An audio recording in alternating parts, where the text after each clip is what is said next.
नमस्कार। हमने पहले अपने ज्योग्राफी थियोरेटिकल पार्ट में ये देखा था कि स्फीयर ऑफ ज्योग्राफी, ज्योग्राफी का डेफिनेशन, और हमने अपनी बात को बिग बैंग तक रिवाइंड करके ले गए।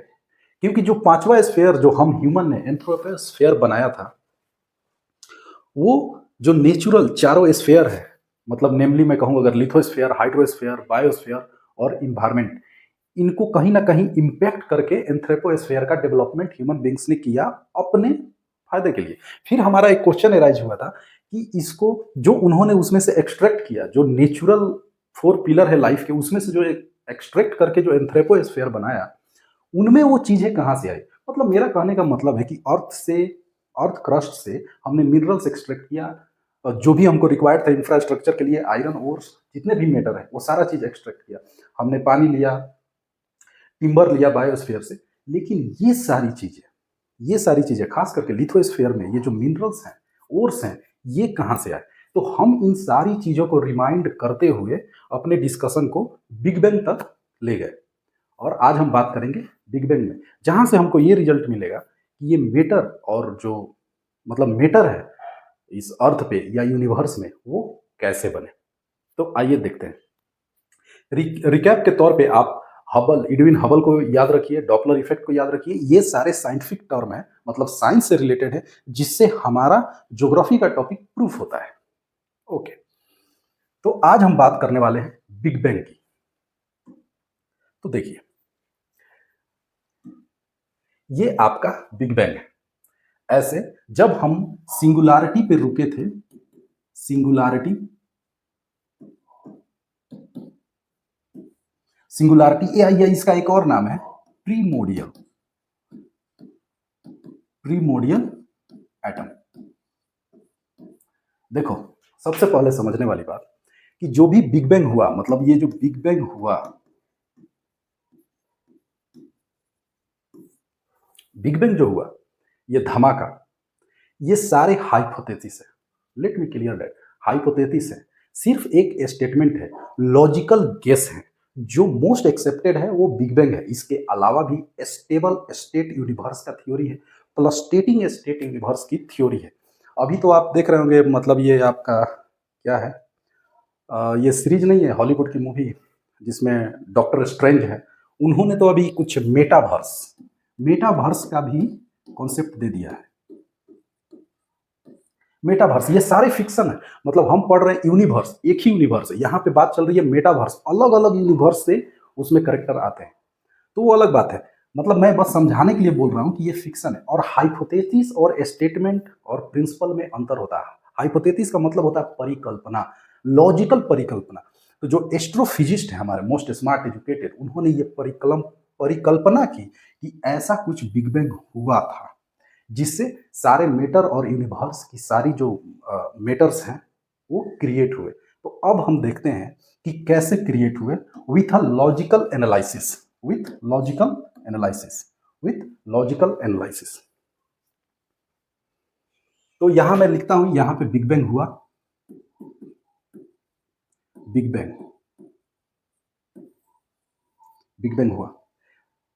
बिग बैंग की थ्योरी के अनुसार यहां से क्या रिलीज हुआ, यहां से क्या रिलीज हुआ,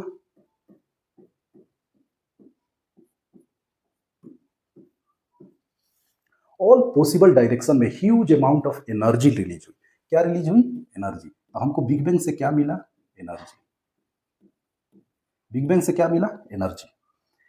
तो एनर्जी तो मिल गया, लेकिन मैटर कहाँ मिला। यहां पर हम फिर साइंस का सहारा लेंगे। आपने आइंस्टीन का नाम सुना होगा,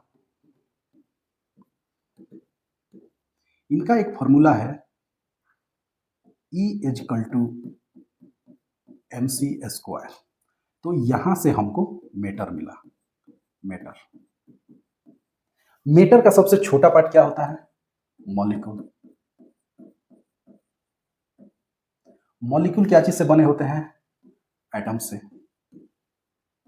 एटम में क्या होता है, तो इलेक्ट्रॉन, प्रोटॉन और न्यूट्रॉन, सब एटॉमिक पार्टिकल बोलते हैं।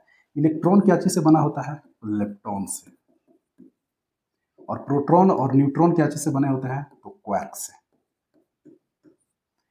ये दोनों क्या चीज से बने होते हैं, तो गॉड पार्टिकल। गॉड पार्टिकल, जिसको हमने फाइंड किया था Higgs boson, Higgs boson particle. और हमने ये पता किया, यहां से हम मतलब गॉड के ही नाम पे रख देते हैं कि गॉड पार्टिकल यही वो सबसे छोटा चीज है, सबसे छोटा है जिसने मेटर को फॉर्म लेने में मदद की, मतलब शुरुआत यहीं से होती है। और पहला मेटर क्या बना होगा जो सबसे छोटा होगा? हाइड्रोजन। सबसे पहला मेटर क्या बना? हाइड्रोजन। तो बिग बैंग हुआ, एनर्जी रिलीज हुई, energy can converted into matter, E equal to mc², तो मैटर बना। मैटर क्या चीज से मिलकर बना? तो मॉलिक्यूल से। मॉलिक्यूल क्या चीज से बने थे? तो एटम से। एटम क्या चीज से बने थे? तो सब एटॉमिक पार्टिकल से। और सब एटॉमिक पार्टिकल क्या थे? तो लेप्टॉन और क्वार्क्स। और इससे छोटा तो गॉड पार्टिकल, जिसको हिग्स और बोसोन, हिग्स बोसोन पार्टिकल के नाम पे जानते हैं। और जब बनेगा तो सबसे सिंपल एटम ही बनेगा, मतलब सबसे सिंपल मॉलिक्यूल ही बनेगा। तो क्या बना था? हाइड्रोजन। क्या बना था? हाइड्रोजन। इसको क्या बोलते हैं ये अगर आप चाहें तो स्क्रीनशॉट ले सकते हैं इसकी। ओके, अब देखिए,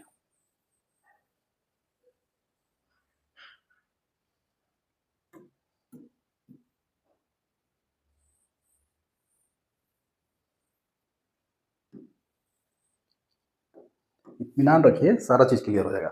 फिर मैं बोल रहा हूं कि जो भी मैटर और मिनरल्स यूनिवर्स में है, मतलब जो भी मैटर दिख रहे हैं, मैटर सब कुछ है। मैं भी एक मैटर हूं। आप अपने घर में देखिएगा तो दीवार, ये बोर्ड, ये सारी चीज कोई ना कोई मैटर है।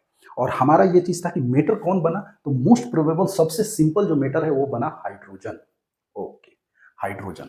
तो सबसे पहला मैटर क्या बना बाबू? तो हाइड्रोजन। सबसे पहला मैटर क्या बना? हाइड्रोजन। इसको कहते हैं स्टैंडर्ड, मतलब इस पूरे प्रोसेस को standard particle physics. Standard particle physics मतलब ये थ्योरी है स्टैंडर्ड पार्टिकल फिजिक्स की, कि इस तरह से बना। ये बहुत हद तक सही है। अब मैंने ऐसा क्यों कहा कि ये बहुत हद तक सही है? इसलिए कि यूनिवर्स फोर फोर्सेस हैं, फोर फोर्सेस हैं, four force which governs the every activity and formation and destruction of the universe। वो फोर्सेस क्या हैं? तो नंबर वन है electromagnetic,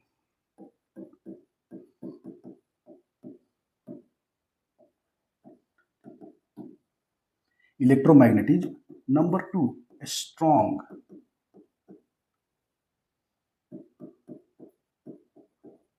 nuclear force.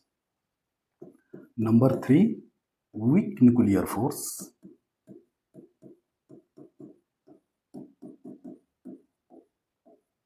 Nuclear force. Fourth gravitation.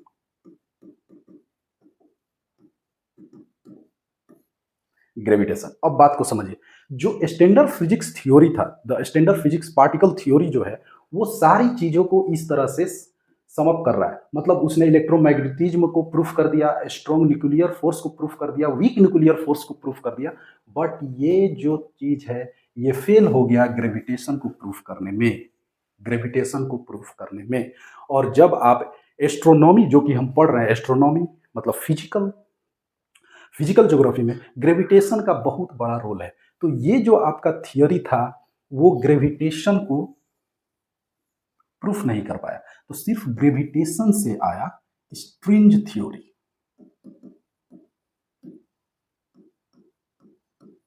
स्ट्रिंज theory, इतना स्ट्रिंज, सॉरी STRING, स्ट्रिंग थ्योरी, धागे नुमा theory. आप इसको स्क्रीनशॉट ले लीजिए, फिर मैं आगे बताता हूं। स्ट्रिंज थ्योरी। ओके,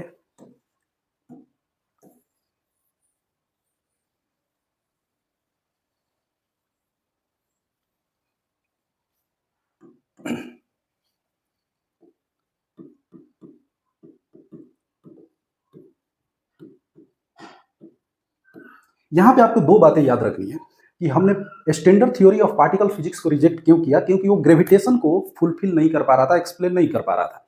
इसलिए हमको स्ट्रिंज थ्योरी लाना पड़ा।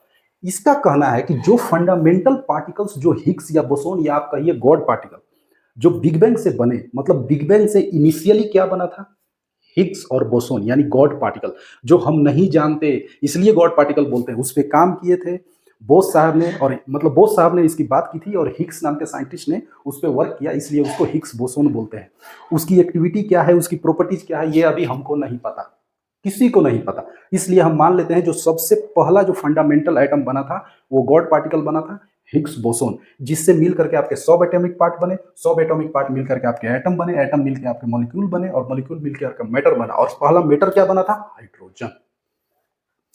लेकिन स्ट्रिंग थ्योरी जो बोलता है कि जो फंडामेंटल पार्टिकल्स जो थे ना वो इस तरह से करके वाइब्रेट करते रहते हैं अपने जगह पे, एक धागे की तरह, एक धागे की तरह वो रहते हैं लाइन में, वो जो फंडामेंटल पार्टिकल्स हैं, और वो अपने जगह पे वाइब्रेट करते रहते हैं, जगह पे वाइब्रेट करते रहते हैं। और ये थ्योरी जब आई तो आपका जो मोस्ट प्रोमिनेंट फैक्टर है यूनिवर्स का, जो ग्रेविटेशन, इसने इसको सेटिस्फाई कर दिया, इसने क्या कर दिया, सेटिस्फाई कर दिया। तो बस आपको अभी स्ट्रिंग थ्योरी में इतना ही समझना है। ओके, अब देखो बाबू, हमने बात की थी कि यूनिवर्स में होता क्या है। तो यूनिवर्स में होते हैं star, cluster of star is known as galaxy, cluster of star is known as galaxy. और गैलेक्सी के अलावा स्पेस में क्या होता है, अंतरिक्ष में क्या होता है, तो स्पेस। तो universe is equal to star plus space, universe is equal to star plus space. तो हमने फंडामेंटल पार्टिकल को समझा, अब हम समझेंगे कि यूनिवर्स में स्टार कैसे बने। स्टार का जो प्राइमोडियल फॉर्म होता है ना उसको बोलते हैं नेबुला, उसको क्या बोलते हैं, नेबुला। हिंदी में इसको क्या बोलते हैं, निहारिका, हिंदी में क्या बोलते हैं, निहारिका। और ये भी एक क्या है बाबू, तो हाइपोथेसिस है, हाइपोथेसिस है। लॉजिकल और scientific analysis by very educated peoples, the peoples which are known as astrophysicist, उनकी परिकल्पना है कि नेबुला कैसे बना, और हिंदी में निहारिका परिकल्पना। निहारिका, स्पेलिंग मिस्टेक हो हिंदी में तो मत बोलना, निहारिका परिकल्पना। देखो नाम में भी लिखा हुआ है कि कल्पना किए हैं कि नेबुला कैसे बना। Nebula is the initial form of a star. मैं फिर से रिकेप कर दूं, अब नेक्स्ट क्लास में हम नेबुला के फॉर्मेशन और स्टार के बारे में पढ़ेंगे, लेकिन उससे पहले मैं फिर बता दूं कि हमने ज्योग्राफी का डेफिनेशन देखा, स्फीयर ऑफ ज्योग्राफी देखा, हमने 4 लाइफ सपोर्टिंग स्फीयर देखे जिनका नाम था एटमॉस्फेयर, लिथोस्फेयर, बायोस्फेयर, हाइड्रोस्फेयर। इन सब में से कुछ ना कुछ एक्सट्रैक्ट करके हम इंसानों ने, ह्यूमन बींग्स ने एक अपना एंथ्रोपोस्फेयर बनाया, और इन सब को मतलब निचोड़ करके रख दिया। वो सारे खत्म हो रहे हैं लेकिन एंथ्रोपोस्फेयर एक्सपेंड कर रहा है, जिसके चलते बहुत सारी प्रॉब्लम हो रही है, green house, white house, this and that. तो लेकिन हमने फिर ये जानने की कोशिश की कि जो लाइफ सपोर्टिंग जो बेसिक 4 पिलर हैं इस यूनिवर्स में, उनमें ये मैटर कहाँ से या ये क्वालिटीज कहाँ से आई। तो हम उसको रिवाइंड करते हुए बिग बैंग के पास ले गए। बिग बैंग से, बिग बैंग का हेल्प लेकर, डॉपलर इफेक्ट का हेल्प लेकर, आइंस्टीन का हेल्प लेकर, equation of relativity MC square का हेल्प लेकर हमने ये प्रूफ कर दिया कि जो भी इस यूनिवर्स में मैटर के फॉर्म में या एनर्जी के फॉर्म में जो मिलता है वो आपका बिग बैंग के चलते ही मिलता है। मतलब प्राइम काउज क्या है, तो बिग बैंग है। हमने ये प्रूफ कर दिया। जो पहला चीज बना होगा, सबसे सिंपलेस्ट आइटम, पीरियोडिक टेबल में नंबर 1 पे रहता है हाइड्रोजन। तो हाइड्रोजन एक सिंपल मॉलिक्यूल बना। उसके बाद यूनिवर्स में क्या होता है, तो स्टार और स्पेस। तो हम स्टार के बारे में पढ़ेंगे, और ये स्पेस का मतलब वैक्यूम, क्या होता है, वैक्यूम, स्पेस का मतलब वैक्यूम। लेकिन उससे पहले हम जानेंगे कि स्पेस में हम मेजरमेंट कैसे करते हैं, क्योंकि हम छोटी बात का बात नहीं कर रहे हैं, मतलब छोटे डिस्टेंस की बात नहीं कर रहे हैं या छोटे टाइम की बात नहीं कर रहे हैं। और उसी बिग बैंग के चलते आपको ये पता चलता है कि universe is expanding, universe is expanding. So next lecture में हम नेबुला और स्टार के बारे में बात करेंगे। Thank you.